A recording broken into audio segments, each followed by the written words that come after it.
welcome back, everyone. I'm Dorothea Howard, the host of Let's Talk Sarcoidosis. Today in the studio, we have a fantastic guest. With sarcoidosis or any person in general, regardless if you have an illness, we want to talk about wellness and specifically yoga today. So joining me in the studio is Mrs. Sherelle Moore Tucker, and she's the creator of Faith and Flow. Well, thank you so much for being here. Thank you so much for having me. I'm so excited to be here. Thank you. I mean, the viewers will definitely be excited, especially anytime we talk about wellness. Right. So what I want to know is what led you onto the path of wellness? Right. That's always the first question. And so my story starts when I left the military. So I was serving in the U.S. Army, and when I left the military, I was dealing with a lot of arthritis in my lower back. And I was also just trying to kind of find my place in the world. So dealing with a lot of pain, also trying to find my spiritual path, and I found both of them actually around the same time. So around 2008, I was able to start a yoga class and also find a church home that really nourished me spiritually, and the yoga nourished me as well. And so that's kind of what led me there. I had been dealing with arthritis for about 2-3 years, and the doctors finally said, why don't you just give yoga a try? And I did. And to be honest, when I tried it the first time, I thought it was a little boring. So I have to just be transparent. And so some years passed, and I gave it another shot in 2008 and totally just fell in love with it. And that began my journey to wellness. And I'm so thankful for that journey. And it helps other people too. Exactly. So on that note, can you tell us, Sherelle, how do you define wellness? Right. So in the beginning, I kind of thought that wellness had more so to do with your weight or, what you ate, but it's a combination of things. So wellness encompasses your physical wellness, your spiritual, as well as your mental wellness, how you interact with people, how you think, how you cope with emotions, your sense of faith, your sense of peace, along with your physical wellness, how you get around in the world. Are you fatigued? Are you able to handle the demands of physical stress? All of those things have to do with wellness. Basically, how we think, live, feel, all of those things define our wellness. And so that's really what I love to talk to people about when it comes to wellness, that we are a complete whole person. And so in order to move effectively in this world, we have to tend to all parts in order to live a well and healthy life. Wow. So how does yoga fit into wellness? I think it fits perfectly into wellness. There are so many people that think they can't do yoga, but you really can. And so yoga fits into wellness in the sense that it deals with focused breathing, meditation, and movement. And those are some of God's greatest gifts. And I believe that we all have them. We just have to learn how to work those gifts and to incorporate it into our wellness plan. Focused breathing is wonderful for relieving stress. Meditation is wonderful for finding peace of mind, and movement really allows the body to open up and to deal with stress in a more manageable way. Sherelle, do you find that more people are practicing yoga? Absolutely, and that is something I'm so excited about. There was a study that was done recently by the National Yoga Alliance as well as Yoga Journal, and so more than 50% of people are practicing yoga now compared to 2012, where it was 20.4 million people. Now it's more than 36 million people in the U.S. that are practicing yoga, and so I think that's a wonderful thing because yoga really is for everybody. So I noticed the title, Faith and Flow. Yes. So why Faith and Flow? I tell you, Faith and Flow, God gave me this vision in 2008, and I'm just so honored that He saw that I was fit to carry forth the vision. So Faith and Flow Yoga still uses the components of yoga, focused breathing. We focus on Christian meditation as well as movement, but it is more of a worship experience. So for those that are Christian or have a certain faith and they want to use their mind, their body, and their soul and their spirit to honor God, it really is more than a class class, but you get the spiritual nourishment that you need as well as the physical benefits. And so I call it your devotion in motion. Oh my. I love that. So it's really full body worship on the mat. I use scripture to lead the practice, along with Christian music, inspiring music. And we really take a moment to really focus, sometimes 60 minutes, sometimes 75 minutes of just full focus on God and just allowing our hearts to be open to hear from Him, as well as if we don't hear, to just relax in His safety. And it's just a wonderful feeling. Wow. Now the big question about the myths. Yes, let's talk about the myths. Yeah, what are some of the myths that you hear about people practicing yoga on a regular basis? Absolutely. I hear this a lot, that yoga, the top reason in the myth is yoga is a religion. And yoga is definitely not a religion. Yoga is more so of a health system that tends to your well-being. That's one of the biggest myths, that people believe that it's a religion, that you have to be a vegetarian, you have to look a certain way, and there are only certain types of practices. But that's not what yoga is about. It really is tending to the whole person from the inside out. So are you saying that anybody can practice yoga? Anybody can practice yoga. If you're breathing, you can practice yoga. Okay, so what's the number of reasons that people will try yoga? Some of the major reasons that were listed in the study that Yoga Journal and Yoga Alliance did was, the top reason was flexibility. So not in the sense of flexibility wanting to do splits, or I'm sure people want to do that, but flexibility in the sense of wanting to be able to maneuver themselves around in the world in an effortless way, meaning, you know, run with your grandkids, run with your kids, being able to bend over and tie your shoe, the ability to turn and not throw out your back. So you need in order for all of those things to not cause too much stress on the body, you need a sense of flexibility throughout the body. The number two reason, which is a huge one that a lot of doctors recommend for people, is stress. So the number two reason that people come to yoga is to relieve stress. And the third reason is usually just for general health. So flexibility, stress relief, and just general health and well-being are some of the top reasons that people really come to yoga in the first place. Okay, so I know you named some of the top reasons, the first three. Yeah. What are some additional benefits of yoga?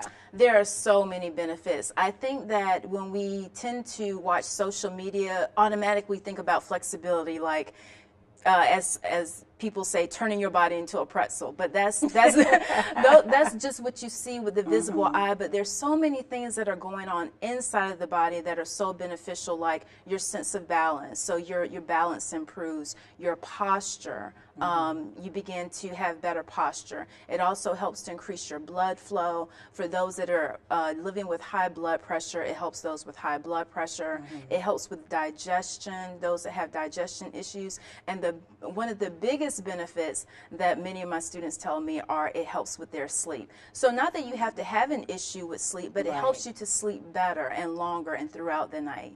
Okay, because the other question I wanted to ask you, most of the viewers that watch the show, they have sarcoidosis, including myself.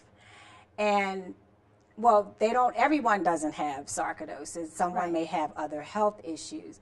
But for the people with sarcoidosis, how does yoga specifically help sarcoidosis patients? It definitely helps. So I would always recommend, whatever your treatment plan is, you continue with that treatment plan based on what your doctor has told you. But yoga can definitely be a holistic approach that can complement what you're already doing. And one of the major benefits is the focused breathing. So there's specific breathing techniques in the yoga practice that can really help with your respiratory health. So focus, being intentional about the way that you breathe on the inhales and the exhales can assist with cleaning out the respiratory system. That's one of the ways that it can help those that are living with sarcoidosis. And I think that it's a wonderful benefit that if practiced on a regular basis, you'll definitely see some improvement with the symptoms. And that's great to hear, because especially because of the statistics that 90% of people living with sarcoidosis has been affected with their lungs. So Right. with the respiratory, that it improves that, that's really good. And then we also have stress and Yes. body aches and things like that. So speaking of stress, how Yeah. does it relieve stress? Absolutely, that's a great question. Yoga is a wonderful stress reliever, and a lot of people are not really sure. Well, what does it do? Like, how does it help? And so I explain it this way, and not to get too scientific, but we have a nervous system, and a lot of us are in the. You've probably heard of the fight or flight mode with your parasympathetic nervous system, and so when we're in a stressed out state, we're actually in a state of fight or flight, and we're fighting, and we're not supposed to be in that state for long periods of time. And so we want to bring calmness to the nervous system, allowing the parasympathetic nervous system to kick in so that we can learn how to relax from the inside out. And that's basically how yoga helps with stress, along with the focused breathing, breathing in relaxation. It all goes back to the central nervous system. So when the nervous system is relaxed, the body can be relaxed and at ease as well. The yoga postures also help with stress relief. So many of us may deal with tight muscles and tightness and stiffness. And so when you're doing certain yoga postures, it opens up the joints, it helps to lubricate, and all those wonderful benefits aid in relieving stress, emotional stress as well as physical stress from the body. Okay, so how would a beginner start to practice yoga, especially those of us with sarcoidosis, pulmonary sarcoidosis as well? Right. So a lot of people tend to just pick a yoga class, not really knowing what their expectations are. And so my first suggestion will always be to do your research. So talk to your doctor, find out what type of yoga classes you would be cleared to do, and if it's a gentle class, a restorative class, then specifically call up those studios or where you would like to practice and find out more information about the class before you go. It's nothing worse than showing up for a class and that you're not really prepared for it, not just physically, but you're not mentally prepared for it as well. And so for those that are dealing with sarcoidosis and other health challenges, I would definitely recommend a gentle approach, a restorative approach. There are plenty of yoga classes that focus just on therapeutic benefits of yoga, where it's not a power yoga class or anything too intense, and I would suggest that they really start there. Okay, those are some really great tips. What are some of the misconceptions of yoga? There are so many misconceptions. I tell you that you have to be flexible, that the biggest, most people tell me, I can't touch my toes, I can't take your class, and that's not really what it's about. So it's not about you have to start in a posture of flexibility. You go to the class to learn really more about yourself. I think a lot of us tend to focus on, we want to start something, but we think about the negative, you know, why can't I do this? But everyone really can do yoga. And the biggest misconception is that I'm not flexible enough, I'm not thin enough, I don't look like everybody else in the class. And that's really not what yoga is about. It's very inclusive, and it's really a journey, a self-journey of self-discovery that you take. And it doesn't begin with what you can do, but you come to the mat, you accept yourself and where you are, and you start the journey and learn more about yourself than you probably ever learned before. Wow. So what is your mission for your wellness business? My mission is really to bring more awareness to yoga and more education to non-traditional communities. So when I started yoga back in 2008, I started in a traditional yoga studio, but there's so many people that are doing so many different things. I have so many friends that are runners, or they take spin classes, and they do so many things, and they may not go to a traditional yoga class or yoga studio. So I want to be able to meet them where they are, so I don't go to the traditional places. My mission is to meet people where they are. And for Faith and Flow Yoga, it's allowed me access to my wonderful community of Christian believers. And so I tend to take Faith and Flow Yoga to women's conferences, retreats, do workshops in churches, community centers, places that wouldn't necessarily be open maybe to go take a yoga class at a yoga studio. I bring it to them and I add something new and fresh and hopefully inspirational to their agenda. And that was just another question that I wanted to ask you, just to piggyback off of what you just said. When someone comes into your class, can you just tell the viewers what it's like when they sign up for Sherelle's class? Oh my gosh. gosh. Like the day of yoga with Sherelle. How does that work when they come right into your class? What are the steps when they first meet you? When they first meet me, I usually try to go around and introduce myself, and I find out who are the first timers, who are the newbies. And my goal is to really try to make them just feel as comfortable as possible, to let them know that they're welcome and that this is going to be their own individual experience. No one's going to be looking at them crazy.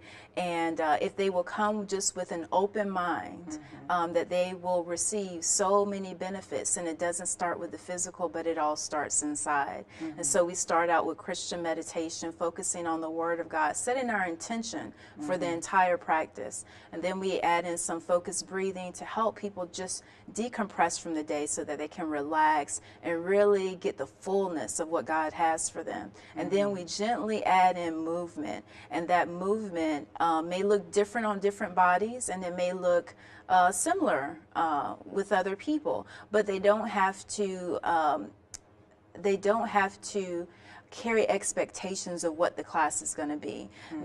It's a space where you can be open, where you can be free. And at the end, I always end class with, I hope that you got everything that you needed from God on the mat. Wow, that's incredible. Now, I do have, wanted to share with you that some of the sarcoidosis patients, and they are confined to a wheelchair. And I don't know if that's something that are open to yoga classes. If you're confined, are there certain types of wheelchair or chair instructions that you do for people that's confined? Absolutely. I've had a wonderful opportunity for the past 2 years or so to teach in non-traditional communities, and one of those was I had the opportunity to teach yoga to adults with autism, and some of those individuals were in wheelchairs. And it was always a very special class for me. So we definitely incorporated focused breathing, meditation, and movement that was adaptable even to those that were seated in a wheelchair, maybe for those that couldn't get all the way down on the mat. There's so many options for people, and yoga is a wonderful practice that adapts to you. So I always tell people, never try to force your body into a pose. You take the pose, the essence of what you're going to get out of it, and then you allow it to morph throughout your body. And whatever it looks like, that's where you're supposed to be. So wheelchairs are not an obstacle. It's just a different way of experiencing the full benefits of yoga and everything that God has for you wherever you are. And that's really nice because people that are confined might be discouraged about checking into those type of classes. How long are your classes? Because we didn't talk about how long are your yoga classes. Right. Well, I do various types. It just depends on what the need is. So when I go to women's conferences and I do retreats, sometimes maybe 30 minutes, more times than not a full 60 minutes. And when I do workshops in the area, they tend to be 75 minutes. So I don't want people to feel restricted by the time. It's just a matter of whatever time you have, make it intentional, make it purposeful, and put your all into it so that when you leave it, even if it's 10 minutes or 20 minutes, sometimes that's all that I have, even as being a teacher. I try to devote maybe 10 or 20 minutes. But the goal is really to just be consistent about it. Be consistent about finding wellness for yourself, putting it on the schedule, spending time with yourself and spending time with God. And that's really the most important thing.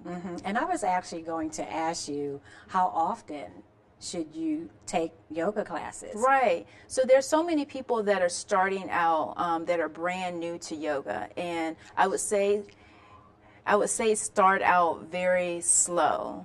So you don't have to, I wouldn't recommend you take a class and I'm going to do 5 classes a week, especially if you're not conditioned to movement. So I would say start out slow, maybe 1 class a week. and see how your body feels. Really tap into the next day and find out, how am I feeling? Was this too much? Was it not enough? And then gradually add as you need to. And then I think that you're at a good starting point as to what it will look like in the end as far as your whole wellness plan is concerned. So what happens, because I've known it happen, it's happened to me before, you know, starting out as a beginner a while back. What happens when a person cannot really keep up with the class? I'm sure that happens. Oh yeah, that definitely happens. So what happens when that, I mean, is it something else you tell them to do in place of what you were doing? Right. So I can tell you that my experience has been, if you go to a traditional class where maybe you haven't done all the research and you're in a class that's a little bit more fast paced, your ego can get a hold of you and you can feel kind of bad. You know, you're looking around and people are doing different things and you're like, oh my gosh, I'm not able to keep up. And it can be a little daunting, but you won't get that in my class, I promise you. What you'll get in my class is there are some people that aren't able to continue the flow, but what I tell them is I always provide modifications to everything that we do. And then child's pose is a wonderful pose to take. Anytime that the person feels winded or they feel like they can't keep up, I recommend that they take a child's pose. And the child's pose is not just a child's pose in the traditional sense, but the way that I explain it to people is that you take time with God. Right? You come down to your knees, you allow your hips to sink back, and you just bow. And that's not a cheat pose, it's not a weakling pose, it's not any of those things. It's a pose of surrender. So if you're in the flow of the class, you're feeling a little winded, that's really our bodies telling us that we need to kind of slow down a little bit. And slowing down means that this is the opportunity that I can take to surrender to God and to rejoin when the body and the mind is ready.